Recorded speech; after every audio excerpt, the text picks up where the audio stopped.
السلام علیکم ملګرو بلال تاسو ورور او نن به در سره یو درې کلیپ شریکوم. لاول کلیپ د پاکستان چې کوم وزیر اعظم نوی جوړ شو د هغې یو کلیپ در سره شریکوم.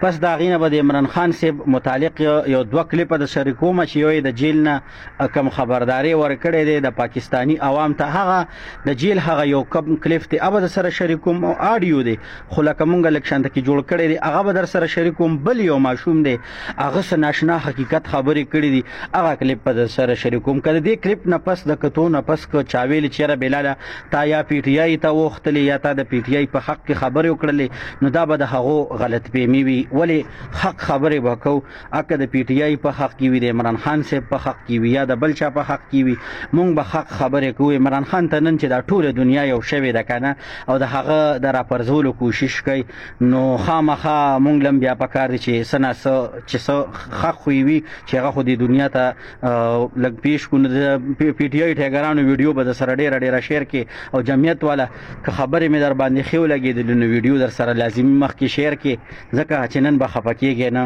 نن به ډیر سپین خرازه لاول چې کم نوې وزیر اعظم پاکستان جوړ شو چې د عمران خان متعلق کمی خبرې کړي راځي دا وره بیا د سره یو ماشوم شریکوم اخره کې به در سره چې هغه د جیل نه کم بیان ورکړی دی نو هغه در سره شریکوم. راځي لاول دا وره मत करूंगा। पाकिस्तान के अवाम के एक सेक्शन ने इमरान को बनाया, मीडिया के एक सेक्शन ने अवाम को बनाया, पाकिस्तान की जुडिशरी के एक सेक्शन ने अवाम को इमरान को बनाया, पाकिस्तान की इस्टेब्लिशमेंट के एक सेक्शन ने कंट्रीब्यूट किया. इसमें कोई शक नहीं है, इसमें कोई आर नहीं है इसको तस्लीम करने में. लेकिन मैं उनमें से एक को भी कंडेम नहीं कर रहा हूँ, मैं इमरान को ही कंडेम कर रहा हूँ. किसने उनको क्यों सपोर्ट किया? इसलिए नहीं किया था कि वो पाकिस्तान के इश्तिहारे जो रियासत के हैं उन पे चढ़ दौड़. ملګرو اوریدلی به ودا جی انوار الحق کاکړ صاحب د پاکستان وزیر اعظم منتخب شو. باقی د الله پاک خیر پیخ کی چې د پی ټی آی چې کم ټاګران دي چې دغه بس صورت حال مخ کی وي صبروستوي خو یو ماشوم در سره اوس شریکوم د ماشوم سناشنا حقیقت ویلی دي دینه بعدم چې یو سړی پسترګو پټه لګولي واړه غیر سیاسي وي او واړه چې دی دروغ نه وي نو راځي خو چې ګوره په ما دا شکونه کې چې راتانن د پی ټی آی سپورټ او ته جوړ پی ټی آی ته وخت نه بینه حق په شریکوم. نو راځي د ماشوم چې سویلی دا در سره لګ پوره وګورئ. السلام علیکم. وعلیکم تاسو ته پته ده چې عمران خان خو د خلکو بدی شي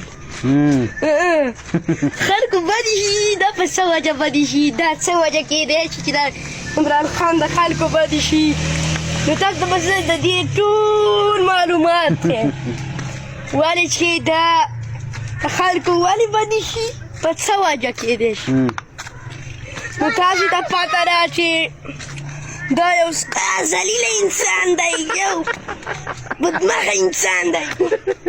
بس دغه نورې خبرې نه بس نورې خبرې مخکې مه کوه بس مونږ ته پته ولګېده چې دا څنګه انسان دی. ملګرو ماشومان غیر سیاسي وي څه ناشنا حقیقت یې بیان کړی دی. بل د عمران خان صاحب د جیل نه خپلو ورکارانو ته څه پیغام دی دا هم واورئ. بسم اللہ الرحمن الرحیم ایاک نعبد و ایاک نستعین. میرے پاکستانیوں میں ابھی رات کے تقریباً 12 بجنے لگے ہیں تو میں آپ کے سامنے صرف مختصر بات کرنا چاہتا ہوں اور وہ بات ہے